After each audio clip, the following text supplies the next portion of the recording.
Hey, how's everybody doing? I'm Tomlin's Nyback.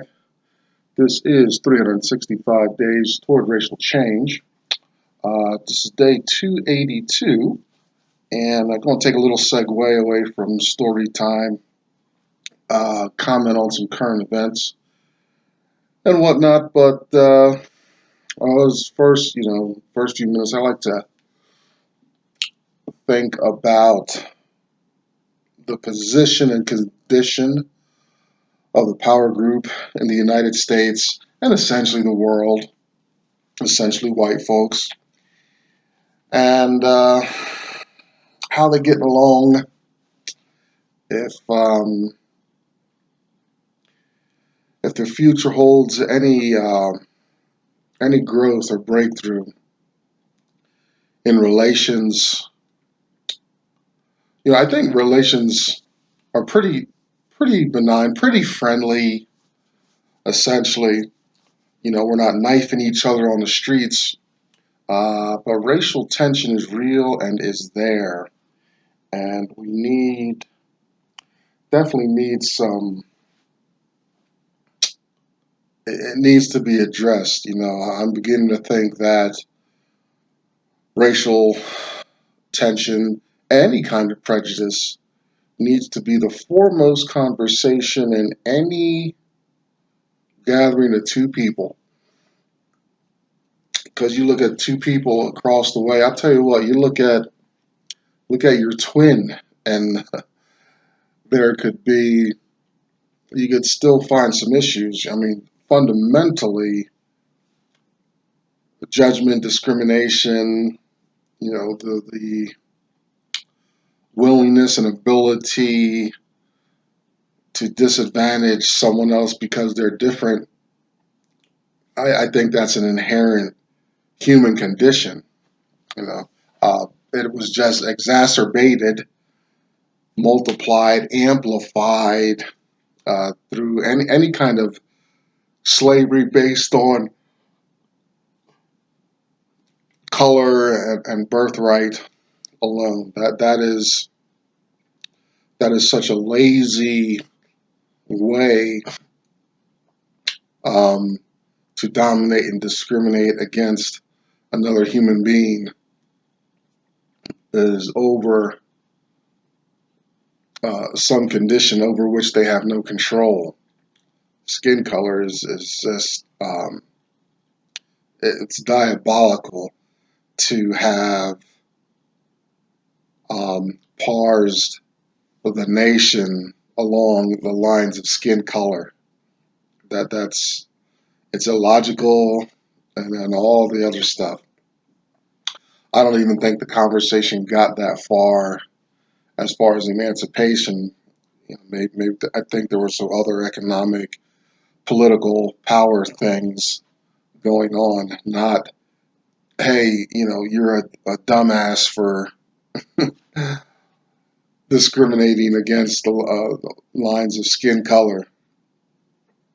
That has to be the poorest way to determine a person's value within a society, their position and all that. That's it's better. I mean, look at where a person is born or something like that, or give them an aptitude test and find out their ability to abstract and things like that. But the power group did that. Did that, planted that seed, and I believe they continue to nurture that. And that's got to feel, for one thing, I know my white friends are not people who would discriminate along um, the lines of skin color. That's a poor way to discriminate. What you have is I've run into people lately who have um, I've had conversation with them, white people, white friends who are like, yeah, my people are really screwed up for feeling, um, feeling powerful that they have this position. They're okay with uh, feigning ignorance over their position of privilege in the world. I mean, I've had this conversation with uh, white people who are right-minded, and there's more of them, I think, than we would give credit for. Remember, I'm speaking as far as power and things like that. I'm speaking to a specific group of white people uh, who for whatever reason, feel like they're better than black people. But those type of white people that I'm talking about are, they feel they're not only the right skin color, but they're the right religion and all that. Some things I don't even understand about their degree of their biases and stuff like that. But I love it when I can sit down with a white person and say,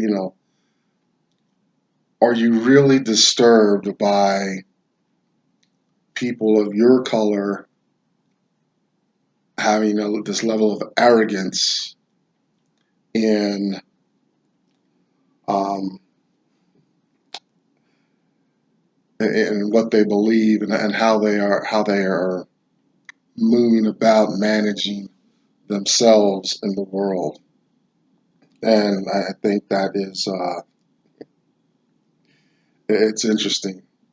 If you're a black person and you're close to some white people, ask them and see. I bet even in slavery times, in Jim Crow, the Jim Crow years, the formal Jim Crow years, I bet you had white people who were like, we already have enough to worry about, and now you want us to ramp up this extra discrimination, marginalization attitude toward people with black skin. I mean, come on, give me a break. Don't we have enough in life to worry about? That individual over there, yeah, their skin is darker. They're not knifing people. They're not doing drugs. They're not robbing and stealing. Yet you want me to um, go this extra mile and discriminate. That's so. Isn't that off the wall? That's just even how I said it. Conversely, the black mind. How are black folks moving along, um, behaving in the world? Because if we cast off this white oppression, we still have some responsibility. So I'm never, you never, the problems here are not in isolation. You got that select group of white people, the power group, and the power group is populated with people of all colors now. But you have the power group doing doing all kinds of creative means, whether it's ramping up cost of housing and keeping people um, enslaving their lives on plantations, modern plantations, stuff like that. You know, you got that, but even if you remove that, you still the disadvantaged, marginalized population still has a responsibility to be sober, handle funds properly. Um, I think practice a consistent level of morality that's not damaging to the community, population, or society. You have, you have to hold people accountable for poor behavior. things like that. So I won't say never, but you'll rarely have me speak on one without addressing the other, because there are problems with both. I've been on both sides. I've abused power. Um, I've abused drugs, things like that. Uh, and I'm trying to have a more equitable approach to life, enlightenment. And I recognize people are going to have to go through their process and their own journey as well.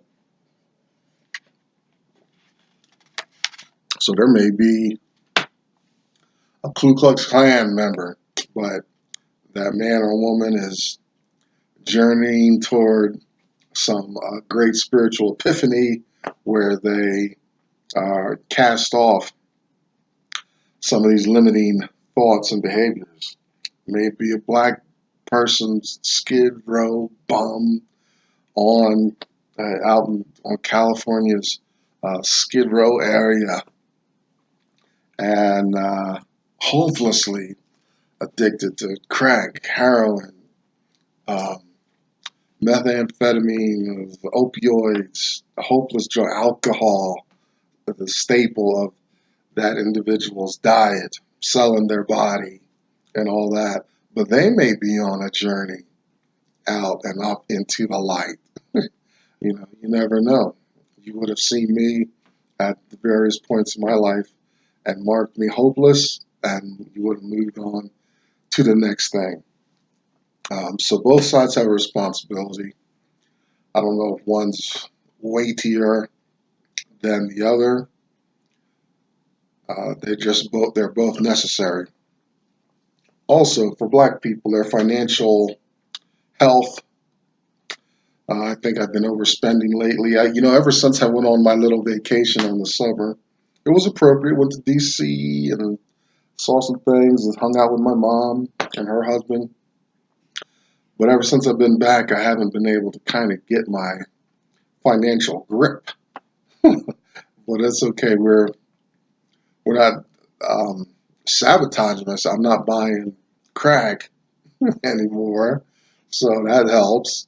Not drinking, that helps. But so I mean, I'm at least aware of my financial issues. Are you? Are you in that space and spot where you can, you have to do a little more, get yourself together, get your mind right, so to speak, around these your own financial issues? What does it look like? I'm a single man right now, and I think about when things transpire and happen, I'm going to want some space. As lovey-dovey and stuff. Uh, I'm going to want my own space, refuge, and it's got to be able to bear how many people live in the house, whatever. I need my space, right? So that'll be some of the conditionality of being together and lovey-dovey is, I need to withdraw. She will need the same thing as well. So we're going to be realistic, and that's going to take some resources coming in to make that a reality. I'm inspired to do this work by a man named Dr. Claude Anderson. You can find him here on YouTube. I think he's started to get daily again. He's recently had some physical things going on. If you interact with him, tell him Tomlin's Nyback sent you. Maybe try to clue him in on my channel. I could use any promotion help. I actually want to talk to him. I don't know him personally, but I'd love to chew fat with him one of these days. I've read 3 of his works. Please get them. I say this every video. A Black History Reader, 101 Questions You Never Thought to Ask. Black Labor, White Wealth. search for power and economic justice. And Dr. Anderson's national plan to empower Black America, Powernomics. You can find Dr. Anderson at powernomics.com. And also that Powernomics book, it's coming up on being 5-6 years old. His strategies are still relevant. I'm not aware of any large, at least grassroots movement that adheres to that instruction. But it's a lot of things to consider. The nature of his solutions and approach, it's timeless and appropriate. So it's doesn't matter when it was written. It's just we need Black people would do well to adhere. I'm just not aware of any collective community getting it together on that level just yet. Behind me, you see the hashtag #US2 symbol. You find Black women having their voice, community supporting each other. Check out Black Enough, BLAGGNUF, kind of a Black Facebook experience. Check out Dr. Boyce Watkins, The Black Business School. If you've got entrepreneurial spirit, maybe I'll get to a level one day where I could take advantage of some of his offerings, teachings, and products. I'm just not a subscription type dude. And finally, we're leaving off of story time today, but I always like to plug Uncle Tom's Cabin, Harriet Beecher Stowe's phenomenal work. We're coming up to the end of the book, and you're going to see that my feelings about Harriet have changed a little bit. I did a reading through the book and was excited. Now as we parse through the book and land on certain ideas and talking points, my thoughts about her are still good, yet they've changed a little bit. So you'll see in a couple days what I mean by that. Today's 282. We want to just talk briefly about two interesting issues about news cycles as we prepare for 2020. You'll notice these days they're not consecutive. I think I have made a break at day around 260 or so. My work and school semester, getting my degree, really came upon me, so I had to leave off. So there's a 30 to 60 day after. I'm not even sure how long I took off from this project. So you'll see a leap in current events. All right, so we're now, this is the last week of December.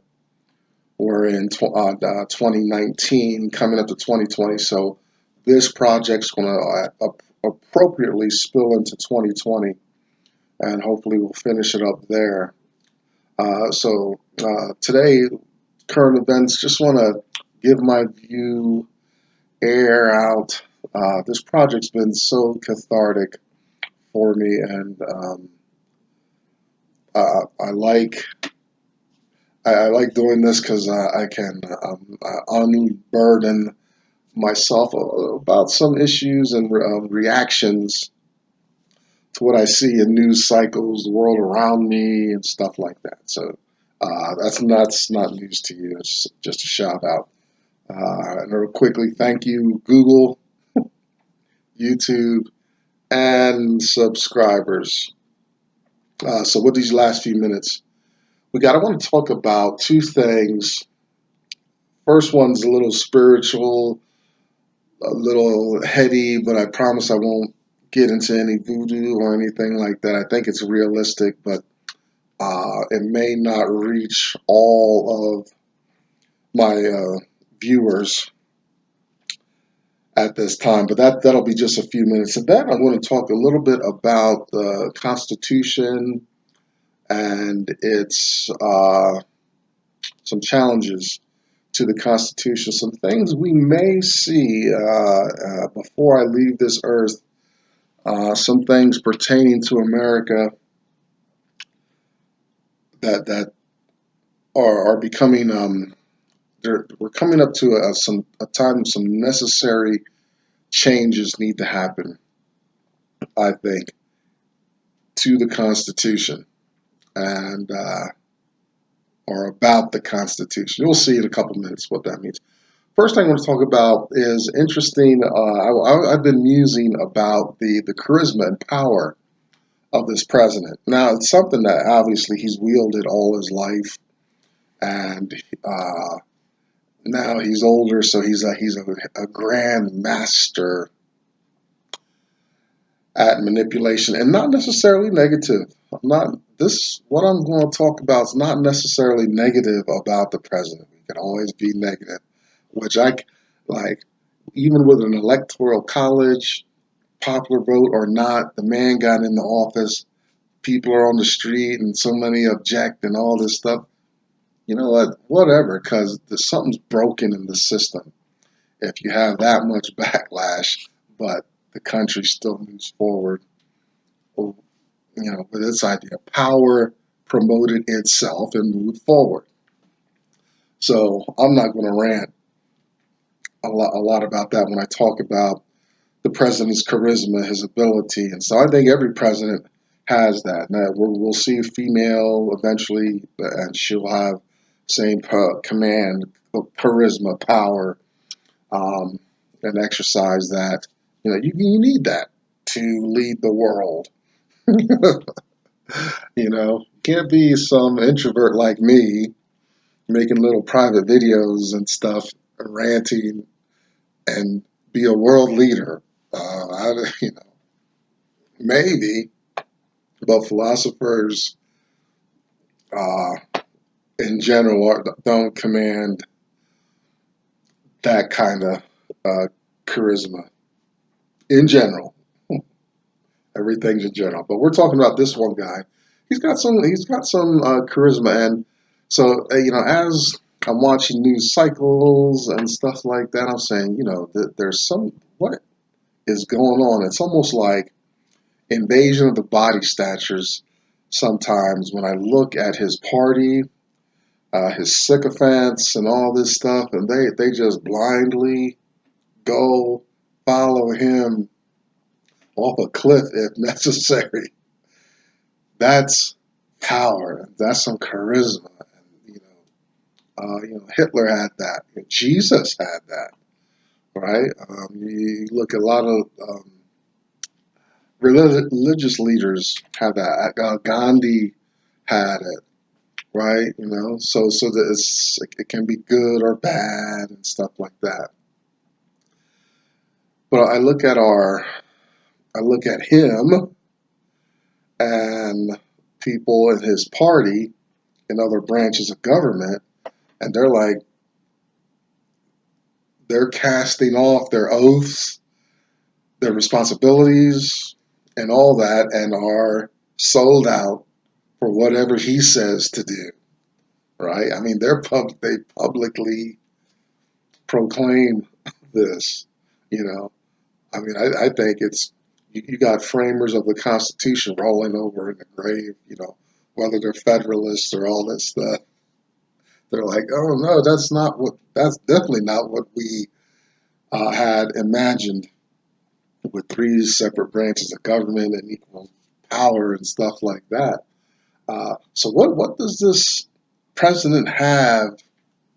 I think more so than any other president ever.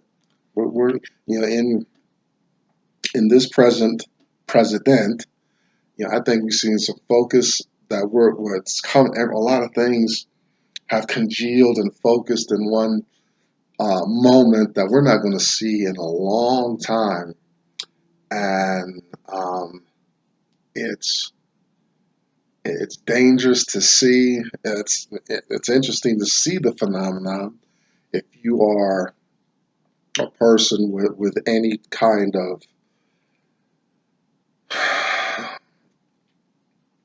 we'll say, you know, of the Christian faith. I'm sure there's been a lot of reflection on the book of Revelation, parts of the book of Daniel, and things like that. Maybe Isaiah has some speaks on end times and things like that. I won't try to unpack a lot of that stuff. We're in a different format here. Um, but that's power. That's how power is working. And as things go on, black people essentially are we're the last ones to kind of get some of these benefits and things going on, and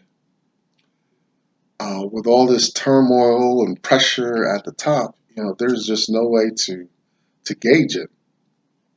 So I just wanted to speak on that because I heard a reporter in the news cycle recently, that talked about this charisma, this almost mind control happening in our government with this man and his supporters in the government.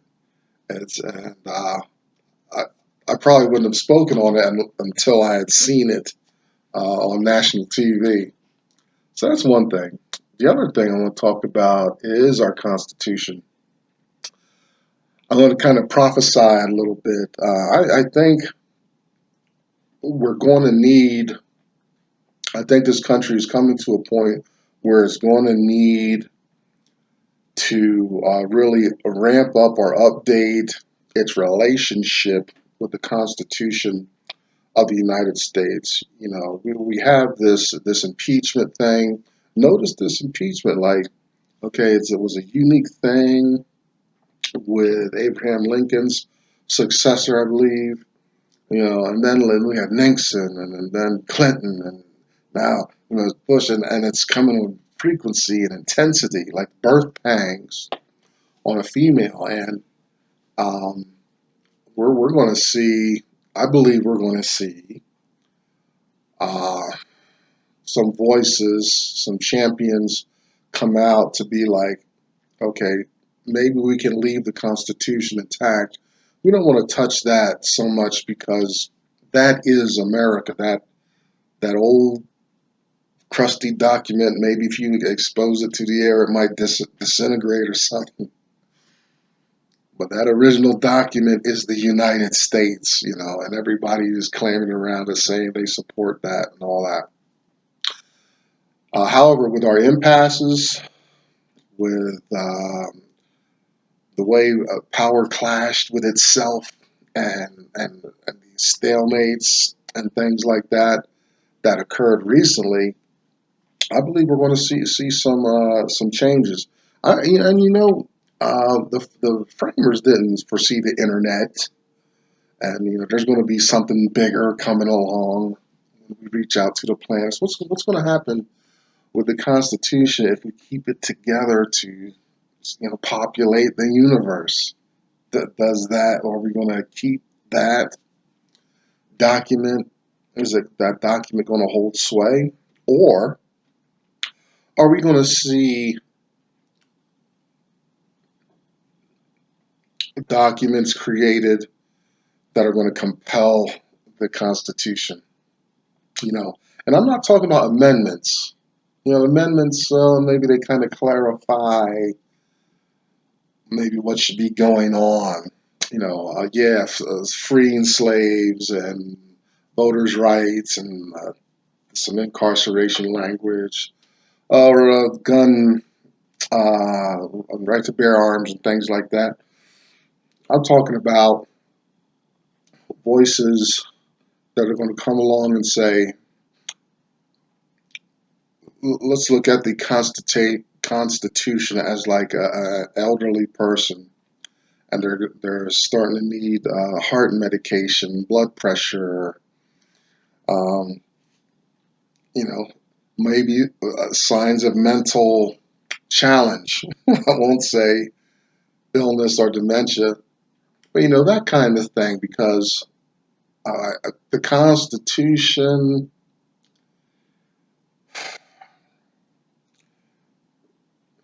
is not helping us move along. You know, it's there's aspects of it where we're getting entangled in our own stuff lately, more and more, and I believe we're going to see some voices begin to raise up. Now, I'm a little guy. I'm nobody, but I believe we're going to see some voices raise up, organize, and be like, okay, maybe we're not going to change the document because that is America right there, and that little scroll or John Hancock stuff. Um, but we're going to need some life support on it. You know what I mean? Some legal, political life support to affix to it because America America needs to be a nation where we've got some volition and movement and all that, but stagnation is going to murder us. And so, mark these words. In the way, I hope I'm wrong because it's a delicate procedure, like you're cracking open the the political chest of America there and doing some intricate work. You've got brain surgery there going on. So we'll see what happens. You know, bookmark this uh, short talk, and a couple hundred years, hopefully this digital thing will have survived, and it could help so in some way. I'm out of time. I don't want to hold you hostage. Thanks for letting me kind of unburden myself. We're going to get to story time tomorrow. I'm Tomlin's Nyback. That's day 282 out of the way, 365 days towards racial change. I'll see you next time. Bye bye.